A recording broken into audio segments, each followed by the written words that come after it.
casa un tribunal.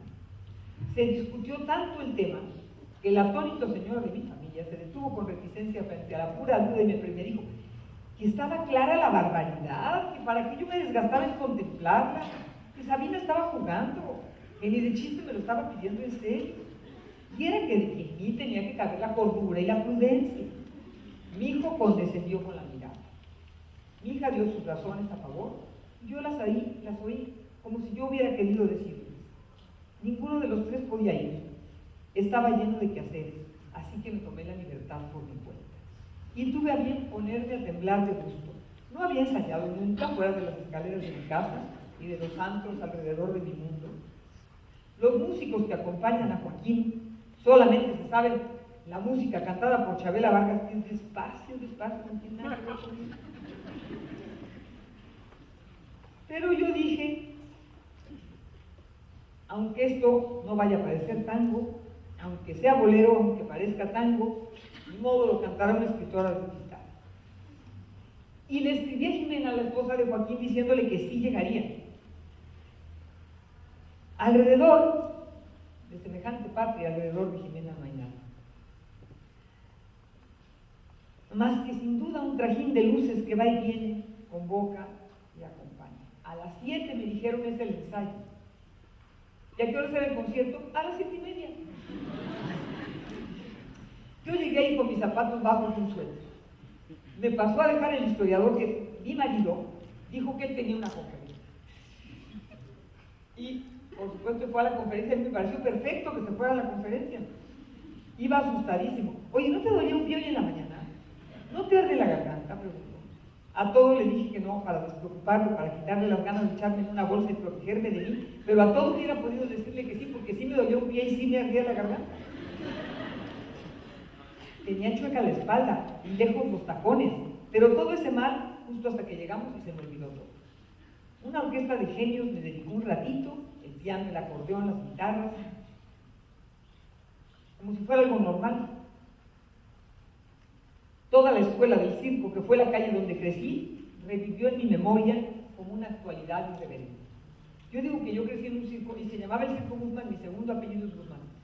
Y en mi familia, que era un matriarcado, las 3 hermanas se la pasaban organizando fiestas para su mamá que estaba paralítica. Entonces, el día de su santo, el día de su cumpleaños, el día de la madre y en la Navidad, los niños teníamos que cantar, bailar, hacer lo que fuera para hacer chistes. Entonces, háganse de cuenta que todo ese circo revivió en mí y dije, pero bueno, vamos a ver qué pasa.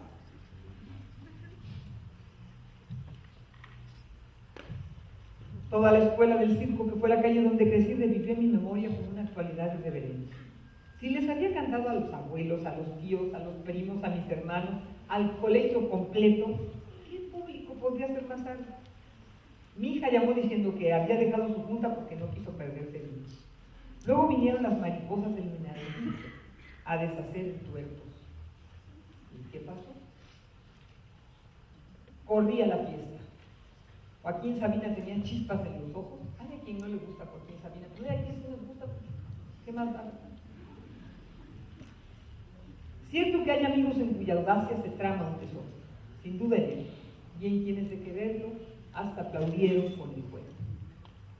Aquí está mi amiga, mi compañera de tardes y cantinas. No es cierto, yo no bebo una copa, ya lo saben aquí, pero no importa, voy a las cantinas y le paso las tardes. Faltaban 2 días para la luna llena. ¿Qué pasó? Que yo salí y dije, ¿cómo ahora? ¿Cómo están? Y Joaquín dijo, y mi amiga les va a cantar y los músicos no se ven la canción. Y yo dije, en estas noches de frío, de duro cierzo invernal, llegan hasta el cuarto mil las quejas de mi trabajo. ¿Ya? Arráncame la vida con el último beso de amor. Arráncame, toma mi corazón.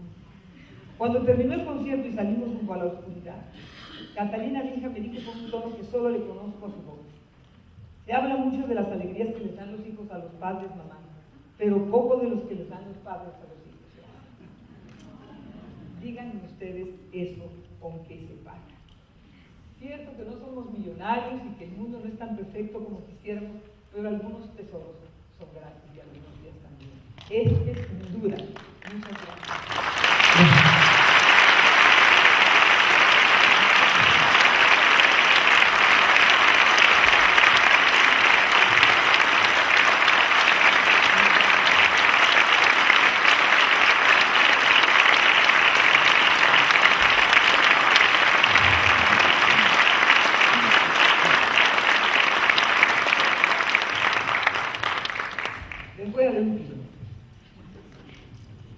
Arrebatada, repentina, inevitable, la felicidad cruza dejándonos el silencio como hacen los ángeles y las luciérnagas, igual que un colibrí oración.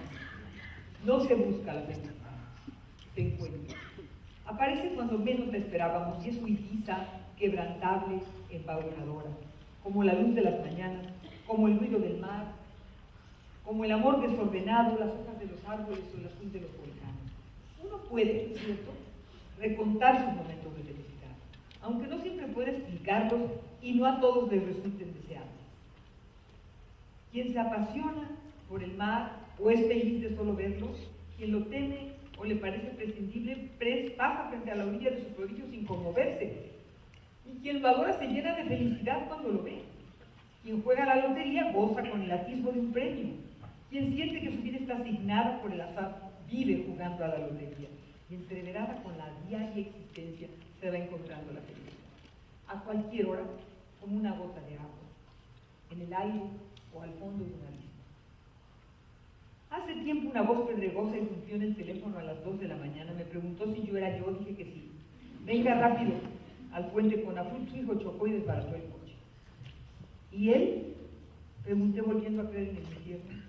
Él está bien, pero venga rápido. Quise saber qué pasaba. Pregunté ¿y él? Y del otro lado no había más que el silencio. Su papá y yo nos vestimos en segundos y salimos tras la voz creyendo en ella tanto como desconfiábamos. Casi sin hablarnos con tal de no decir lo que íbamos pensando. Fuimos hasta la carretera que va a Toluca y anduvimos por su oscuridad como a tientas, tratando de recordar en dónde está el puente por el que hemos pasado tan pocas veces y con tanta luz, como nuestro hijo lo tenía en la memoria de quien transita a diario por la descabellada carretera. Él y la voz que nos llamó debían estar del otro lado, llegando a la ciudad, no abandonándola. De lejos vimos el coche colgado en una grúa bajo las luces de una patrulla. Y él dijo, un pánico mudo nos recorrió el cuerpo. Cruzamos la eternidad en 3 kilómetros y de repente ahí estaba el hijo, inmensamente vivo, indeleble, fortuita, repentina. Ahí estaba la felicidad. ¿Cómo agradecer ese instante? ¿Qué premio de cuál lotería me lo dio un jueves cualquiera? No se busca la felicidad, se encuentra. Quizás lo más inquietante de todo lo suyo es que 1000 veces resulta imprevisible. Un día pasé la tarde sola en mi casa, como tantos días. A las 9 de la noche aún no había oído llegar a nadie. Tuve un tiempo largo frente a la computadora, entretenida con sus letras, haciendo las mías, y ni un solo ruido. Semejante silencio comparado al trajín que agobia las mañanas. Señora que le hablan, señora que le hablan, señora que le vuelven a hablar, señora que otra vez que le hablan, que le vuelven a hablar, y otra trabada en el adjetivo. Nada de eso pasó. Todo ese silencio me pareció una humilde manera de vislumbrar la felicidad. Abrí el correo electrónico. Uno de mi hermana. Ella nunca pregonaría, ¡ay, qué feliz soy! Ella es mucho más enigmática y mucho más clara que eso. Sabe hacer felices a otros. ¿Quién puede los segundos sin lo primero? Como a las 10, un cansancio sin alas me cayó en los párpados. Terminaba otro día. Apagué la luz de mi estudio, el perro se levantó de su rincón adormilado y perezoso. ¿Quién tiene el perro? 2 chispas negras le juegan en los ojos, y con ellas lo mismo se entristece que se encandila, y me siguió moviendo la cola sin causa incierta. Tiene el don de los perros. Me hace creer que yo traigo en mí su felicidad. ¿Qué mejor podía dar? Iluminé la escalera, canté el final de un tango. ¿Ahora cuál tango? Amo los pájaros perdidos. Ah, ¿verdad? Me lo sé mal, pero me encanta. Yo quería que mis hijos tuvieran 10 años y me llamaran al terminar la historia sin fin para ver por centésima vez cuando el niño vuela sobre el mundo montado en su blanquísimo perro dragón. Ahí estuvo entonces la felicidad, en ellos, en el niño, en el sonriente dragón volando sobre nuestras cabezas. Pero mis hijos han crecido tanto que de seguro el niño del dragón ya tuvo un hijo. Y arriba los cuartos estaban oscuros. Caminé hasta la puerta del niño. Mi hija vive en Estados Unidos. Y yo la oí decir, mamá, ¿cómo? ¿Ya llegaste? Aquí estoy, dijo, sentada junto a su novio. Y en la penumbra de su cuarto estaba viendo la televisión con medio cuerpo sobre el sillón y el otro medio recostado en su novio. Creí que no estabas. Yo me la encontré sin más, sin saber que ahí andaba, y ella creyó que no estaba. Hace tan poco tiempo que esta niña volvió radiante con una estrella pegada en la frente tras su primer día de colegio. Me la enseñó como una novedad. Yo supe y sigo sabiendo que ya la traía puesta el día que nació. ¿Cómo anda? Pregunté para ocultar el pueril regocijo con que los descubrí como un tesoro inesperado. Estamos viendo otra vez la Guerra de las Galaxias hasta sabernos todos los parlamentos. Te invitamos, condescendió, como si la chiquita fuera yo. ¿Y qué podía ser su voz sino la inexplicable felicidad? Y otra vez, como tantas, le vi una estrella en la frente. 2 frases célebres tenía mi madre. Mi hijita, la vida es difícil y no todo se puede. Sin decírselo ni decírmelo, yo he pasado la vida intentando probar la improbabilidad de sus decires. La vida no es difícil y sí se puede todo. He hecho de todo con tal de que todo se pueda, he puesto cara de que no me duele lo que sí me duele, de que fue muy fácil lo que resultó tan arduo. Una y otra vez he caído de bruces sobre las 2 certezas clave de mi madre, sin por eso dejar de empeñarme en que no tenga razón. Un martes cualquiera, hace no mucho tiempo, me despedí de su paz y su jardín para volver a mi entrega. La vi como siempre, hermosa, con sus 80 años y su espíritu indómito. ¿Sabes, mamá? Creo que terminaré dándote la razón. No sé bien cuándo. De momento pienso seguir en mi empeño, pero a lo mejor pronto acabaré aceptando que no todo se puede y que la vida es difícil. Hasta mi último día les pondré matices y reparos a tus 2 grandes certidumbres, pero acabaré dándote la razón, porque la tengo. Ni modo de sentencia, serena y sonriente. Y tras la sentencia vi sus labios y el rabito de sus ojos, y en ellos vi la complacida felicidad de quien convence al inconvencible. No se puede todo, la vi pensar, pero hoy pude contigo. La besé para decir adiós y me sentí torpe y necesariamente feliz. El señor de la casa, llamo a mi marido para que se oiga el llanto, trae en la cabeza siempre 10 periódicos, 40 conversaciones cruciales, 700 pendientes. Yo oigo sus pasos llegar y me doy cuenta de lo atrasada que ando en mis arreglos para ir a la cena, porque siempre hay una cena. Me pinto las pestañas espantando el sueño como a un mal pensamiento. Tengo un letrero marcado que advierte desde siempre: si me corretean me tardo. Pero él nunca le he hecho ningún caso. Oigo subir el silbido y la danza silbante. Lo que sigue es un vámonos como una sentencia, pienso. En un segundo los pasos andan el camino entre la escalera y nuestro cuarto y el señor de la casa detiene el silbido. ¿Qué crees? Dice. Se suspendió la cena. Suelto el rímel y recupero el alma, que no todo se puede, dijo mi madre, pero a veces se puede lo imposible, dijo yo. Y entra la felicidad, discreta, imperceptible casi, a dar su guerra. Muchas gracias.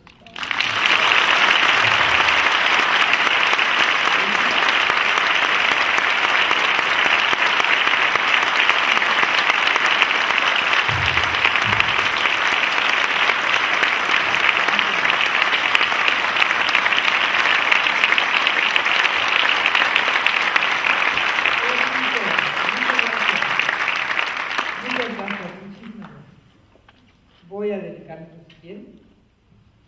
Voy a contestar 3 preguntas si quieren, porque luego me regañan. Oye, ¿por qué tanta pregunta? La gente empezó a ir. Entonces, ¿qué quieren?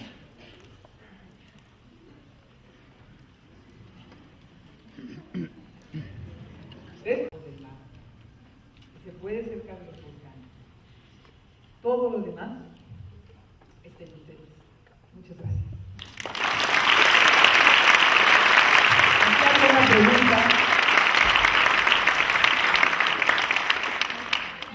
yo la repito.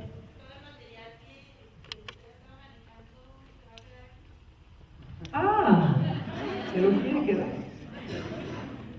Todo este material, a propósito de los conciertos, yo he decidido armar mis conversaciones con ustedes como en un concierto. Muchos de estos textos están en mis libros. Entonces, estos textos están regados, están en Las mujeres de ojos grandes, en Ninguna eternidad como la mía, en Puerto Libre, hay algunas tonadas de Arráncame la vida, hay en La emoción de las cosas, tal de la casa. Entonces, están en todos los libros. Pero si quieren, yo les dejo esto también, nada más falta. Ahorita se los dejo real, que les saque fotocopias y nos pasamos a traer a los editores y a mis finanzas, pero no me importa. Yo feliz, aquí se los dejo feliz, claro que sí, para que elijan lo que quieran. El de la felicidad creo que está, ¿dónde estará? En El mundo iluminado quizás. Ah, no, En el cielo de los leones, es otro libro. Yo tengo muchos libros de textos así, que no se quedan tanto en los otros más que cuando los leo frente a los otros. Porque las novelas siempre atrapan más, siempre sorprenden más y uno se queda con ellas. En cambio, los textos así, que son como canciones, por eso vengo y los canto aquí. Segunda pregunta. A ver, fuerte. Cuando comenzó su carrera en periodismo, ¿se imaginó que iba a tener el éxito que hoy tiene? ¿Lo soñaba o lo visualizaba? No, mi vida. Los periodistas no teníamos éxito. Entonces, hoy en la mañana estaba hablando eso con un periodista que me hizo una entrevista. Y yo le dije, todo eso que yo hacía y que hicimos, ya no digo los hombres, ya no digo las mujeres, los hombres de mi generación. Ahora escribo muchos libros a niñas y a adolescentes y a jóvenes que quieren ser escritoras. En mi época nadie quería ser escritor. Quería ser escritor una y otra gente, sobre todo yo podía querer ser escritora, pero estaba segura de que de eso no se vivía, y mi papá se murió cuando yo tenía 19 años, así que no podía yo inventar que iba a ser escritora. Ok, eres escritora, nada más que antes, por favor, dar de comer al hambriento, dar de beber al sediento, dar posada al peregrino, dar abrigo al que tiene frío, ¿cómo decían las bienaventuranzas? Las obras de caridad. Yo tenía que trabajar. Entonces, entré a la Facultad de Ciencias Políticas el mes que se murió mi papá.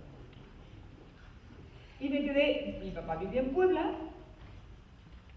un señor de clase media, con una esposa noble, bienaventurada y guapísima, y vivían exactamente al día. Mi papá entregaba así su sobre y su quincena, idéntica pasaba a las manos de mi mamá. Yo le decía, papá, ¿tienes un peso? Volteaba todo así, no, billetes, un peso. Pero bueno, hace mucho años. Y no tenía un peso, nunca, siempre miente. Pero mi mamá tenía su quincena.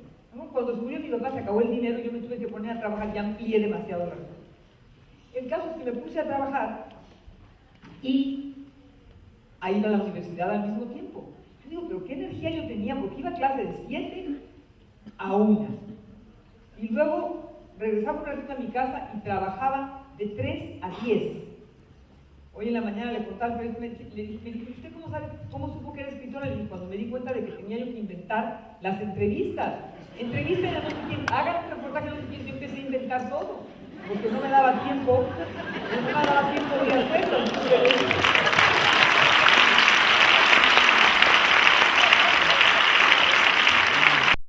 Una entrevista, pero ¿por qué una entrevista? No, con el que fuera, no, nada más faltaba, con el gobernador del Estado de México, que era Juan González, y describí las alfombras, el cuarto, lo que me dijo, lo que ¡súper entrevista! Bueno, pues soy un mentiroso del tamaño de él.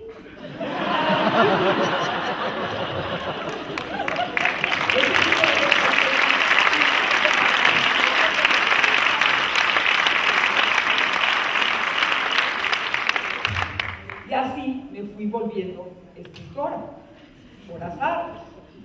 Luego me di cuenta de que, ¿dónde podía yo trabajar? En los periódicos. Entonces empecé a escribir en los periódicos y les estaba contando, trabajaba en una cosa que ya no existe, que se llamaba hueso. Los huesos eran unos chamacos, una chamaca, que llevaban y traían, hazte de cuenta, estaba una gente en su escritorio, acababa su reportaje y gritaba, ¡hueso! Y el hueso pasaba por el artículo y lo llevaba a la dirección. y yo era el hueso.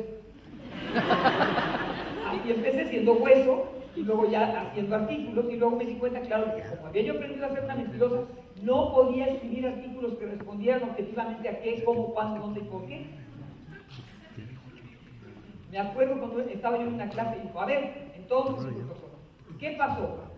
A ver, señorita Mascleta, ¿qué pasó? Yo dije, fue espantoso, profesor. No le dije a usted cómo fue, le dije, ¿qué pasó? Un periodista no dice fue espantoso, dice cómo fue espantoso. Entonces yo dije, no, yo voy a tener que decir fue espantoso, así que me volví columnista. Hice una columna que se llamaba Del absurdo cotidiano en un periódico vespertino y escribí ahí todas las tardes durante 10 años. Eso hizo unos dedos, ustedes no saben, para ser escritor lo que hay que hacer es escribir, como para todo. Para ser nadador hay que nadar, ¿tú cómo te volviste escritora? Pues escribe y escribe y escribe y escribe. Es la única manera como uno aprende, y leyendo. Entonces, escribí durante muchos años, al cabo de los cuales tuve la fortuna de ahorrar lo suficiente como para tener 6 meses de dinero.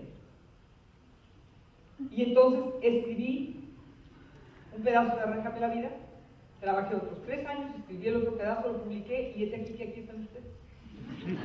Todo lo demás ha sido trabajar. Pero no pensaba en eso, pero ¿sabes qué? No, nadie pensaba en eso. No era que yo fuera muy original. Nadie decía, me voy a volver escritor. No. Yo por lo menos, y se los digo siempre que lo quiero decir, yo decía, mañana qué tengo que hacer y pasado, ¿de dónde voy a sacar dinero? Y fue muy útil. Así que no se sientan solos en el empeño, ¿eh? No. Están perfectamente acompañados. Última.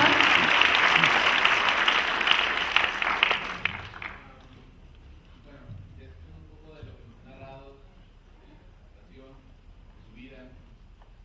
Me quiero preguntar que comentaba que escribió, está viendo.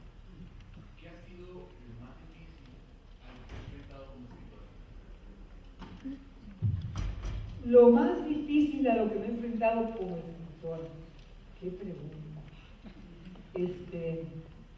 Yo creo que todos los días y cada vez que uno, esto que decían de la página en blanco, que se oye muy elegante, en realidad se resume en ¿de qué voy a escribir?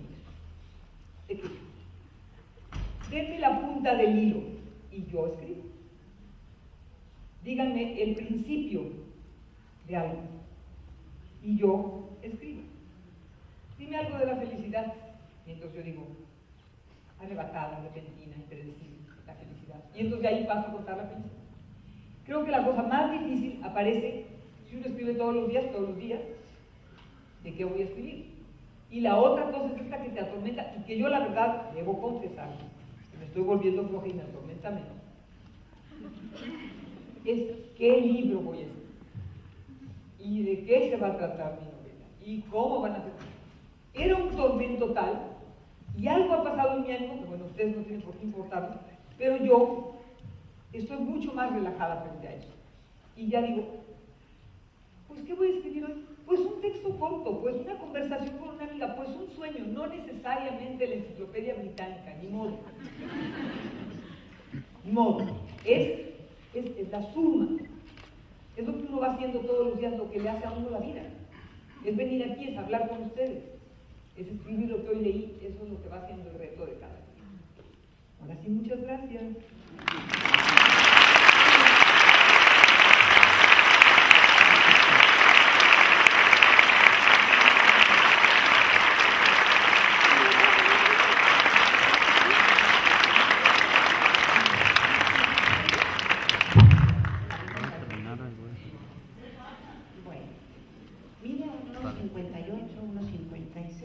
Pequeño en estatura, pero una talla humana extraordinaria. En esta 35ª Semana del Humanismo empezamos el lunes con Nicolás Alvarado calificándolo de un encantador de serpientes. Y vamos terminando este viernes con una conferencia magistral, con una charla que pareciera que la intuición femenina nos ha cobijado y donde se confabuló la memoria, la ficción y el artificio. Y cual sirena nos encantó con toda esa orquestación de recuerdos, vivencias, sensaciones, emociones y risas, llevándonos a la felicidad. Muchísimas gracias. Gracias a ustedes. Gracias por venir, gracias por el cariño, gracias por... Ahora, el maestro de la perfección le dará reconocimiento a la maestra Ángeles Mastretta. Otro reconocimiento. Estoy saliendo muy bien pagada de aquí, de veras, muchas gracias. Aquí voy a dejar un texto. ¿Alguien trae libros? ¡Uy, qué barbaridad! Ya empiecen a pararse la fila porque esto va a ser eterno.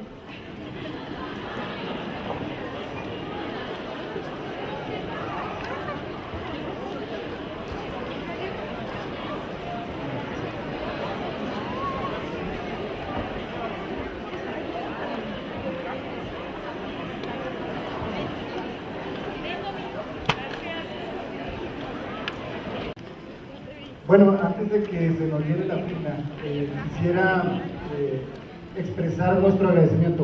Hay mucho que agradecer esta noche. Nosotros teníamos de cierto, teníamos por verdad el gozar de los trazos de Ángeles Mastretta. Sin embargo, creo que después de esta noche, después de esta tarde que hemos convivido con ella, consideramos una dulzura insuperable escuchar las letras de Ángeles Mastretta de su voz. Muchas gracias, Ángeles Mastretta, por ser parte ya de la Facultad de Filosofía y Letras de la Universidad Autónoma de Chihuahua. Un agradecimiento también para nuestros exdirectores aquí presentes. Con mucho cariño reconocemos la gran labor que durante 50 años han desarrollado por nuestra facultad, que día a día laboraron precisamente para llegar a lo que tenemos hoy. 50 años donde esta es nuestra labor. Esto es a lo que nos dedicamos todos los días. 50 años que hemos tomado precisamente nuestro lema, que lo hacemos día con día. La cultura como guía y la humanidad como destino para Chihuahua. Muchas gracias.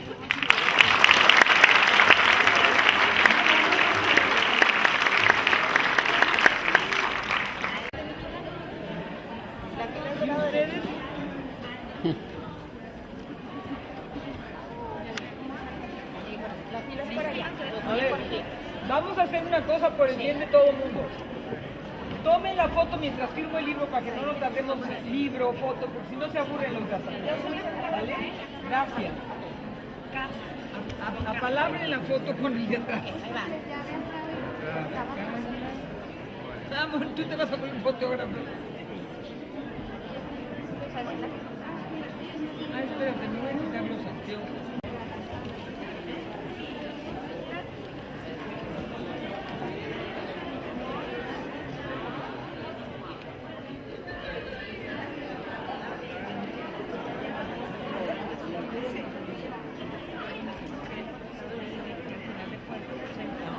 Muchas gracias. Gracias a Dios, que les vaya muy bien, ¿eh?